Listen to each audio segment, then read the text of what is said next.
સ્વાદના રસિયા અને નવી વાનગી ટ્રાય કરવાના શોખીનો માટે આજની આ ખાસ રેસિપી જે યુટ્યુબમાં પહેલીવાર જોશો. અહીં જોયું ને એમ બાફી અને છાલ સાથે પ્રેસ કરી સાતળેલી બટેટીનો મીઠો સ્વાદ, ઉપરથી કરેલો લસણ અને લાલ મરચાંનો વઘાર અને ગળાશ ખટાશ સાથેનો આ સ્વાદ નવા શાકની ખાસિયત, જેની રીત સ્વાદ પ્રેમીઓને ખાસ જોવા જેવી.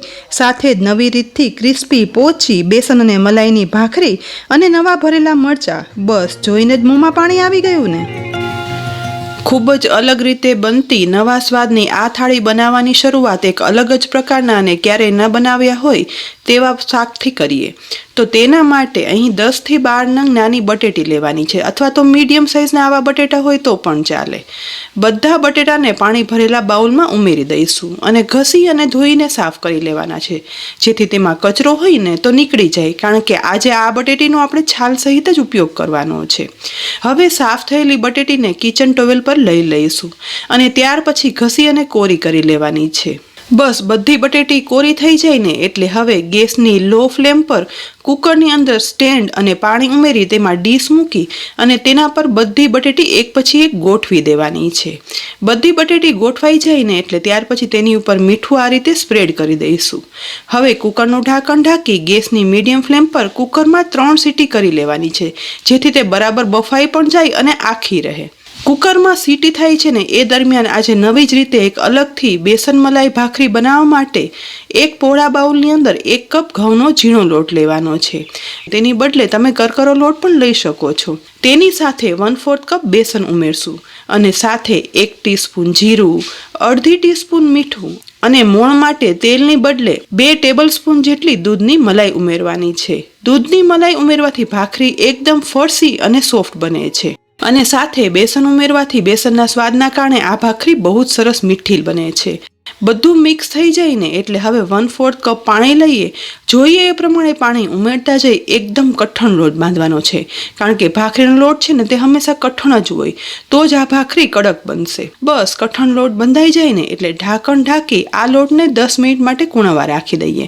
પરંતુ જો આમાંથી તમારે ડાયરેક્ટ ભાખરી બનાવવી હોય ને તો કૂણવા વગર ડાયરેક્ટ ભાખરી પણ બનાવી શકાય છે. પરંતુ શાક ભાખરી સાથે ભરેલા મરચાં ન હોય ને તો થાળી અધૂરી કહેવાય. તો આજે અલગ જ રીતે ભરેલા મરચાં બનાવવા માટે અહીં મેં 5 થી 6 લીલા મરચાં લીધા છે. આ મરચાં મોળા અને આ રીતે પહોળા હોય ને તેવા લેવાના, જેથી તે ભરી શકાય. હવે આ મરચાંને ચપ્પુ વડે ઊભો કટ પાડી લેવાનો અને ત્યાર પછી ઊભા કટમાંથી આ રીતે બટર સ્પૂન અથવા તો ચમચીની પાછળની સાઈડ વડે અંદરથી વેઈન અને બીજ કાઢી અલગ કરી લેવાના. જુઓ, અંદરથી બધા બીજ અલગ થઈ અને મરચું એકદમ સરસ સાફ થઈ ગયું છે. બધા મરચાં આ રીતે તૈયાર થઈ જાય ને એટલે અંદર ભરવાનો એક અલગ જ સ્ટફિંગનો મસાલો બનાવી લઈએ. તેના માટે મેં અહીં 1 કપ પાપડી ગાંઠિયા લીધા છે. જો આની જગ્યાએ વણેલા ગાંઠિયા અથવા ભાવનગરી ગાંઠિયા હોય ને તો તે પણ વાપરી શકાય છે. આ ગાંઠિયાનો હાથ વડે જ આવો ભૂકો કરવાનો છે, પણ હા, ધ્યાન રાખવાનું કે આ ભૂકો આપણે મિક્સરમાં નહીં કરવાનો. જો મિક્સરમાં કરશું ને તો અંદરથી બધું તેલ બહાર નીકળી જશે અને મસાલો એટલો ટેસ્ટી નહીં થાય. બસ આવો ભૂકો થઈ જાય ને એટલે તેની અંદર મસાલામાં 1 ટીસ્પૂન ખાંડ ઉમેરશું. આ ગાંઠિયા થોડા એવા ખારા જ હોય છે, માટે મીઠું જોઈએ તો જ ઉમેરવાનું. સાથે 1/4 ટીસ્પૂન ગરમ મસાલા પાવડર ઉમેરશું અને એ પછી લીંબુનો રસ નીચોવી અને ત્યાર પછી સમારેલી કોથમીર ઉમેરશું. બધું એકદમ સરસ રીતે મિક્સ કરી દેવાનું છે. આ સ્ટફિંગ નોર્મલ ભરેલા મરચાંના સ્ટફિંગ કરતાં અલગ છે, તો તેની જગ્યાએ બેસનની સેવ પણ ઉમેરી શકાય છે. બસ બધું મિક્સ થઈ ગઈને એકદમ સરસ મસાલો તૈયાર થઈ ગયો. પરંતુ ભરેલા મરચાં બનાવવા માટે મરચાં હજી કાચા છે, તો તેના માટે તવા ઉપર તેલ ઉમેરી અને ગરમ થતા તેલમાં આ રીતે એક પછી એક લીલા મરચાં છે ને તે ગોઠવી દઈશું. એક સાઈડ સહેજ એવી ગોલ્ડન બ્રાઉન સતરાઈને એટલે પછી ચીપિયા વડે સાઈડ ચેન્જ કરતા જઈ અને બધી સાઈડ આવા ગોલ્ડન બ્રાઉન મરચાં તળી અને તૈયાર કરી લેવાના છે.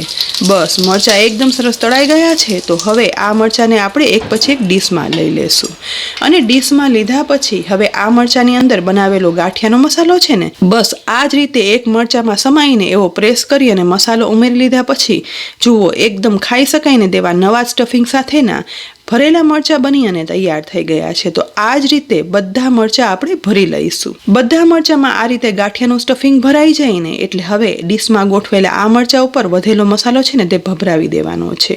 ગુજરાતીમાં કહેવત છે ને કે મરચાં વગર તો ગુજરાતી ખાણું અધૂરું કહેવાય.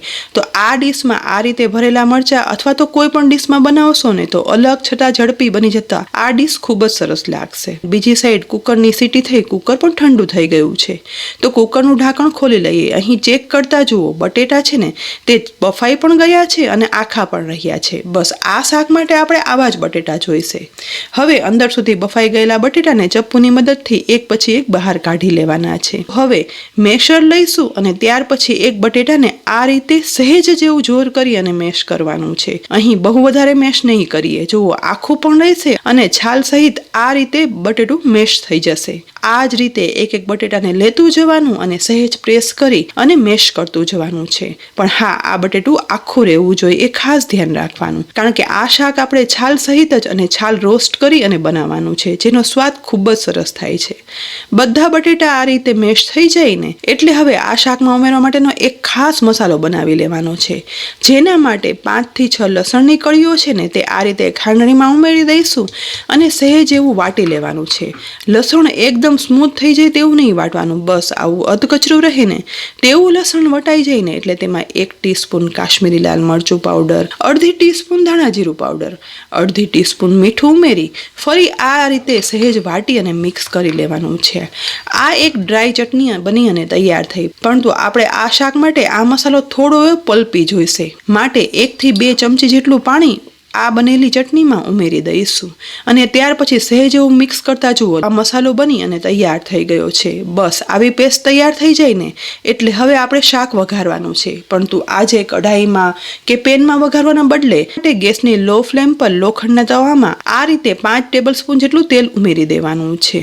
અહીં આ શાક છે ને તે આપણે તેલમાં જ રોસ્ટ કરવાનું હોવાથી તેલનું પ્રમાણ વધારે જ રાખવાનું. તેલ ગરમ થાય ને એટલે થોડી એવી હિંગ, મીઠા લીમડાના પાનના ટુકડા કરીને ઉમેરશું અને અડધી ટીસ્પૂન રાઈ ઉમેરી વઘાર બધો ફૂટવા લાગે ને એટલે બાફી અને મેશ કરેલા દરેક અલગ અલગ બટેટા છે ને તે છાલ સહિત એક પછી એક આ રીતે ગરમ તેલમાં ગોઠવી દેવાના છે. અહીં ધીમે ધીમે કરી બસ આ રીતે બટેટા ગોઠવાઈ જાય ને એટલે ગેસની ફ્લેમ મીડિયમ ટુ લો રાખતા આ રીતે બટેટાને એક સાઈડ રોસ્ટ થવા દેવાના છે. લગભગ 1.5 મિનિટ સુધી એક સાઈડ બટેટા સતરાવા દઈશું, જેથી તેની છાલ છે ને તે એકદમ બ્રાઉન કલરની રોસ્ટ થઈ જાય અને જેના કારણે જ આ શાકનો એકદમ અલગ છતાં બહુ જ મસ્ત ટેસ્ટ બને. લગભગ 1.5 મિનિટ પછી આ બટેટાની એક પછી એક ચીપિયા વડે સાઈડ ચેન્જ કરશું. જુઓ નીચેની સાઈડ ગોલ્ડન બ્રાઉન કલર સાથે બટેટાની છાલ રોસ્ટ થઈ અને સરસ સતરાઈ ગયા છે. તો બધા બટેટાની એક પછી એક સાઈડ ચેન્જ કરી લઈ અને બીજી સાઈડ પણ આ જ રીતે એને ગોલ્ડન બ્રાઉન સતરાવા દેવાના છે. 8 થી 10 મિનિટ સુધી ધીમે ધીમે રહી અને સાઈડ ચેન્જ કરતા જઈ બધા બટેટા છે તેની છાલ ગોલ્ડન બ્રાઉન કલરની થઈ જાય ને એટલે આ શાક માટેના પરફેક્ટ બટેટા સતરાઈ ગયા છે. તો હવે તેના ઉપર મસાલો કરવા માટે ઉપરથી 1/4 ટીસ્પૂન હળદર પાવડર આ રીતે સ્પ્રિંકલ કરી દેવાનો છે. તેની સાથે જ 1 ટીસ્પૂન ધાણા જીરું પાવડર પણ ઉમેરશું. સાથે 1 ટીસ્પૂન ખાંડ ઉમેરશું અને આપણે બનાવેલી લસણની લિક્વિડ પેસ્ટ છે ને તે સતરાતા બટેટા ઉપર રેડી દેવાની છે. આ લસણના કારણે જ આ રોસ્ટ થયેલા બટેટાનો ટેસ્ટ બહુ જ મસ્ત આવે છે. હવે ઉપરથી અડધું અડધું કરી અને 1 લીંબુનો રસ પણ નીચવી દઈશું, જેથી તીખાશ, ખારાશ અને ગળાશને લીધે એકદમ અલગ જ સ્વાદનું આ શાક બને છે. બસ ઉપરથી સમારેલી કોથમીર ભભરાવી દઈએ અને ત્યાર પછી ફરીથી ચીપિયા વડે એક પછી એક બટેટાની સાઈડ ચેન્જ કરવાની છે, જેથી ઉપર તરફ રહેલો મસાલો છે ને તે નીચે તેલમાં સરસ સતળાઈ જાય અને એક અલગ જ સ્વાદનું આ બટેટાનું શાક બની અને તૈયાર થાય. ક્યારેય નથી જોયું ને આવું શાક? એકવાર તો આ રીતે બટેટાનું શાક જરૂરથી બનાવજો, તમને ખરેખર ખૂબ જ ભાવશે. બસ બીજી સાઈડ પણ મસાલો સતરાવાની સુગંધ આવવા લાગે ને અને તૈયાર થયેલા શાકની ગેસની ફ્લેમ બંધ કરી દઈશું અને ઢાંકણ ઢાંકી શાકને એમ જ સીઝવા દઈશું, જેથી એકદમ મસાલો સરસ સતરાય અને શાક બહુ જ સરસ બની જાય. શાક બની અને તૈયાર છે તો તેની સાથે ખાવા માટે બેસન મલાઈ ભાખરી બનાવવા માટે લોટ થોડો એવો લઈ અને મસળી લઈએ. ભાખરી નાની નાની બનાવવાની છે, જેના માટે આ કઠણ લોટના નાના નાના લુવા બનાવી લઈશું. આટલા લોટમાંથી 6 નાની સાઈઝની ભાખરી બને ને તેટલા રૂવા બન્યા છે. તો હવે આ લુવાને ગોળ વાળી લઈશું અને ત્યાર પછી પાટલી ઉપર લઈ અને આ રીતે તેની કિનારીઓ વાળી લઈ અને ભાખરી વણી લેવાની છે.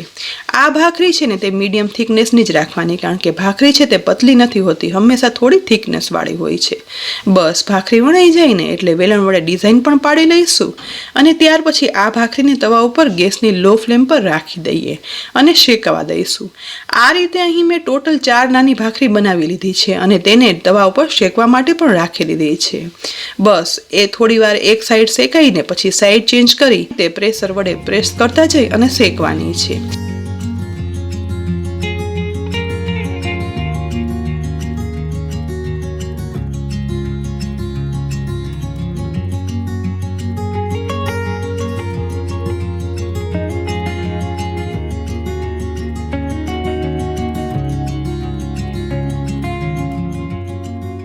ધીમે ધીમે શેકાતા લગભગ 5 થી 6 મિનિટમાં ઉપર ગોલ્ડન બ્રાઉન પડ સાથે એકદમ સરસ ભાખરી શેકાઈ જાય છે અને આ ભાખરી મલાઈના કારણે થોડી એવી અંદરથી સોફ્ટ બને છે અને આવી રીતના ફૂલશે પણ ખરા. બસ ઉપરથી એકદમ ક્રિસ્પી ફરસા પડ સાથે અંદરથી ફરસી પોચી આ બેસન મલાઈ ભાખરી ખૂબ જ ખાવાની મજા આવે છે અને નોર્મલ ભાખરી કરતાં એકદમ અલગ ટેસ્ટ બને છે. ગોલ્ડન બ્રાઉન કલર સાથે ફૂલેલી આ ભાખરી તૈયાર થઈ ગઈ છે. આ ભાખરીને આપણે ગેસ પર નીચે ઉતારી અને એક ડીશ લઈ લઈશું અને બનેલી બધી ભાખરીને ડીશમાં ગોઠવી અને તેની ઉપર ઘી પણ લગાડી લેવાનું છે. તો આજની સાંજની બનાવી શકાય ને તેવી એક અલગ જ પ્રકારની થાળી પીરસવા માટે બાફેલા બટેટાને રોસ્ટ કરી બનાવેલું એકદમ ટેસ્ટી શાક પીરસી લઈશું. નોર્મલ શાક કરતાં એકદમ અલગ જ વધારે ટેસ્ટ વાળું આ શાક બધાને ખૂબ જ ભાવશે.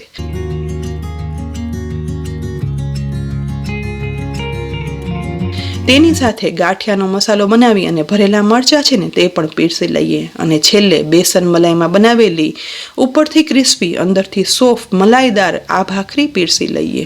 બસ 2 પડવાળી ભાખરી પીરસી અને આ ડીશ તમે સાંજે પીરસશો ને એટલે બસ ખાવાની મજા જ આવી જશે.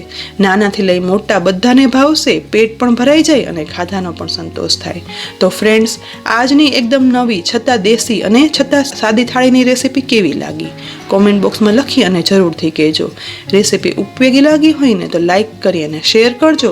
સાથે જ અમારી યુટ્યુબ ચેનલ સબસ્ક્રાઈબ કરી અમારા ફેસબુક પેજને લાઇક કરી અને ફોલો કરજો, જેથી આવી અનેક ઉપયોગી રેસીપીના અપડેટ્સ તમને તુરંત જ મળે. ફરી મળશું ઉપયોગી રેસીપી સાથે. ત્યાં સુધી આવજો.